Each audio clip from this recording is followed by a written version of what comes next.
अंजलि के परिवार के करीबी डॉक्टर ने यह बड़ा दावा किया है। उन्होंने यह बताया कि अंजलि के शव के साथ ब्रेन नहीं मिला है और अंजलि की हत्या हुई है। साजिश की बात कही जा रही है कि साजिश के तहत उसकी हत्या की गई। जानबूझकर घसीटकर अंजलि को मारा गया।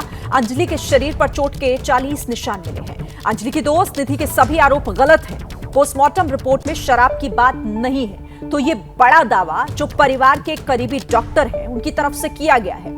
इस पूरे मामले पर यह अब तक का अपडेट और बड़ी खबर इससे जुड़ी यह है कि परिवार के करीबी के दावे के तहत साजिश की बात कर रही है और साजिशन हत्या किए जाने की बात कही जा रही है। शरीर पर चोट के 40 निशान हैं। परिवार यह कह रहा है कि जबरदस्ती घसीटकर उसे मारा गया। अंजलि को तो जानबूझकर घसीटा गया, अंजलि को मारा गया। अंजलि के शरीर पर चोट के 40 निशान मिले हैं। अंजलि की दोस्त निधि के जो वो आरोप जिस तरीके से अंजलि की दोस्त निधि की तरफ से लगाए गए उस पर ये कहा गया है परिवार के करीबी की तरफ से कि सभी आरोप गलत हैं। इस वक्त ये बड़ी खबर दिल्ली दरिंदगी मामले में आपको बड़ा अपडेट दे रहे हैं। अगर उसमें स्टमक में वो ये कह रहे हैं सिर्फ फूड पार्टिकल मिला है, मतलब कि अल्कोहल कहीं से कहीं तक नहीं था।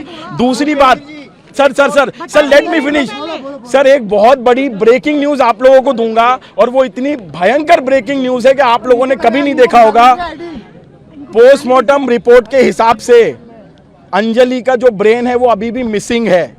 जो उसका भेजा था जिसको हम ब्रेन कहते हैं वो 5 से 6 किलोमीटर की बर्बरता के बाद कहीं कंजावाला रोड पे गिर गया और ब्रेन जो है वो मिसिंग है। और ये ब्रेन मिसिंग होने के बाद में जब मैंने पोस्टमार्टम में देखा, इसको भी मैं आपको बताऊंगा, ब्रेन मैटर मिसिंग।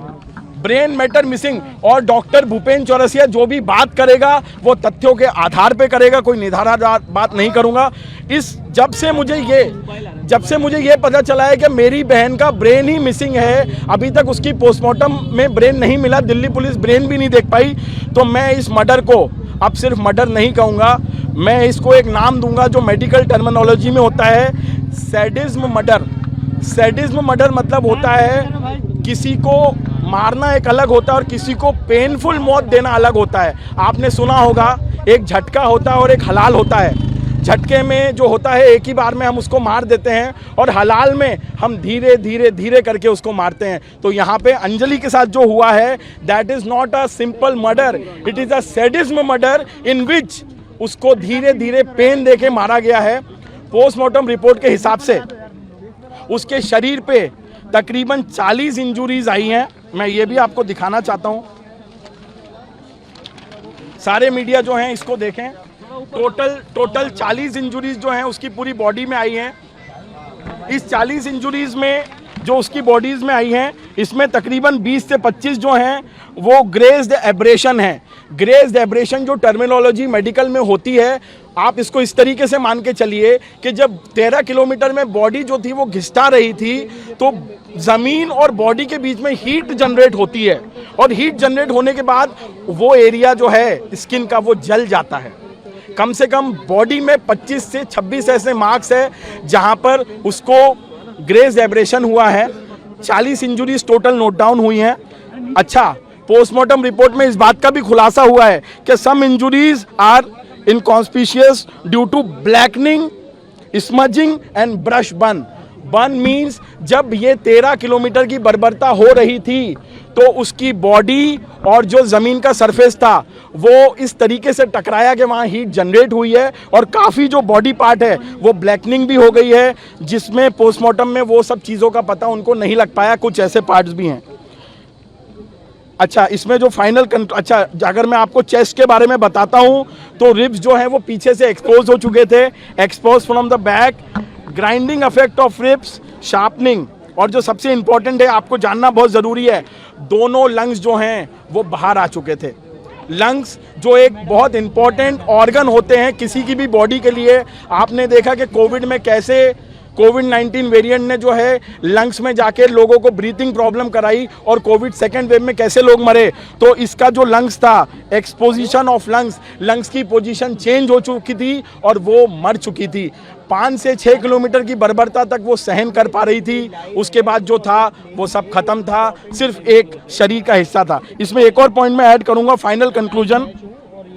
जब ये 13 से 14 किलोमीटर की बर्बरता हो रही थी तो इस बीच में बॉडी में ब्लड लॉस हुआ है और ये ब्लड लॉस की वजह से उसको शॉक हुआ है, हीमोरेज हुआ है और एंड में कुछ जो इंजुरीज हैं वो एंटीमॉर्टम इंजुरीज हैं।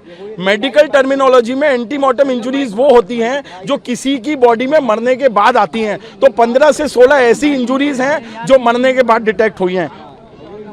Injuries produced by blood and the last word जो आपको नोट करना पड़ेगा, जो ये प्रूव करता है कि ये जो है एक सैडिज्म मर्डर है, that is the death is due to vehicular dragging. आप ये वर्ड नोट करिए, it is a vehicular dragging. So ये जो 13 किलोमीटर की बर्बादी हुई है इसके कारण ये मर्डर हुआ है, प्रॉपर प्लान मर्डर था। मैं तो परिवार के करीबी डॉक्टर को आप सुन रहे थे। पोस्टमार्टम रिपोर्ट के आधार पर उन्होंने कई तरह के सवाल खड़े किए और इसे साजिशन हत्या बताया है। और इसी से जुड़ी बड़ी खबर एक और आपको बता दें, अंजलि के परिवार ने निधि पर भी सवाल उठाए हैं। निधि के सभी आरोप बेबुनियाद हैं, ये परिवार की तरफ से कहा जा रहा है। अंजलि ने शराब नहीं पी थी, जिस तरीके से निधि ने जो बयान दिया उसमें जिस तरह की बातें कही, उस पर भी परिवार की ये प्रतिक्रिया। हादसे के बाद निधि कहां गायब थी, ये सवाल उठाया जा रहा है परिवार की तरफ से। मीडिया के माध्यम से निधि के सारे आरोपों को बेबुनियाद बताता हूं। और एक चीज और मैं बोलना चाहता हूं मीडिया पे, एक इंसिडेंट होता है, दो लोग एक ही स्कूटी पे हैं, एक बच्ची के साथ इतना घनन अपराध हो जाता है, वो मर जाती है और एक बच्ची जो है वो सडनली एक साइड हीरोइन की तरह 75 घंटे 80 घंटे गायब होती है और सडनली प्लांट होती है कि भैया मैं भी उस वाक्य में थी और ऐसा हुआ। तो मैं निधि के सारे आरोपों को बेबुनियाद बताता हूं। निधि के द्वारा एक थ्योरी चल रही है इस बीच में, क्या जब ये वाकया हुआ तो निधि वहां पर मौके पे मौजूद थी। इस बात का मैं खंडन करता हूं क्योंकि 3 सीसीटीवी फुटेज अभी तक मैंने देखे हैं इस मामले में। एक 1:30 का सीसीटीवी फुटेज है जो होटल का है, जिसमें वो दोनों आपस में कुछ बात कर रही हैं और बाद में निधि जो है वो गाड़ी चलाते हुए जाती है। किसी मीडिया रिपोर्ट से मुझे पता चला है कि 1:35 या 1:40 का एक मीडिया फुटेज है जिसमें निधि अपने घर पहुंच चुकी है ना? जी, जस्ट लेट मी फिनिश। 1:35 पे निधि अपने घर पे पहुंच चुकी है। 2 बजे जो सीसीटीवी फुटेज आता है उसमें अंजलि अकेले गाड़ी ड्राइव कर रही है।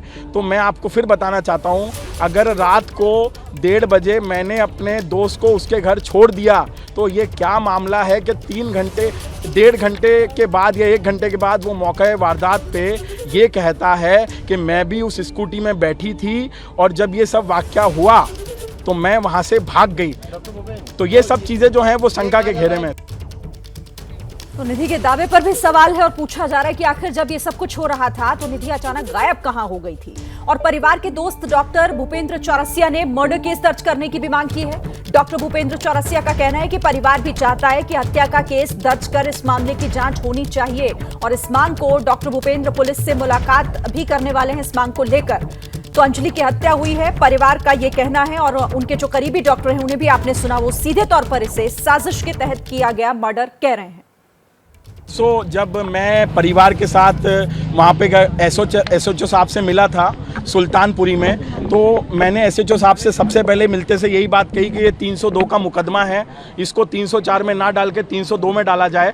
तो उनने मुझसे एक छोटी सी बात कही थी कि आप जो अंजलि की मदर हैं उनसे बयान जारी करवा दीजिए। हमने ऑलरेडी लिखित में बयान दे दिया है कि उसकी मदर ये सस्पेक्ट कर रही है कि इनका जो है मर्डर हुआ है और 302 के लिए उस टाइम वहाँ पर जो एसएचओ साहब थे मलिक साहब, उनने यस बोल दिया था। अभी मैं मीडिया रिपोर्ट से मुझे पता चल रहा है कि शायद अभी भी ये 304 के मामले में चल रहा है। तो इसके बाद मैं परिवार के कुछ सदस्यों के साथ, अगर परिवार के सदस्य ना भी जा पाए तो मैं खुद जो है यहाँ से सुल्तानपुरी थाने में जाके एसएचओ साहब से मिलूंगा। जैसे ही घड़ी का काटा दोपहर 2:30 पे आए, बबीता जी का दिल सास बहू साजिश के लिए मचल जाए। और ये है इनकी बहू, पूरे दिन ऑफिस की टेंशन हो जाए गॉन जब ये करें अपना फेवरेट शो फ्री टाइम पे ऑन। इनकी तरह आप भी देखें अपना फेवरेट शो अपने टाइम पर और डाउनलोड कीजिए एबीपी लाइव ऐप अपने स्मार्ट टीवी पर।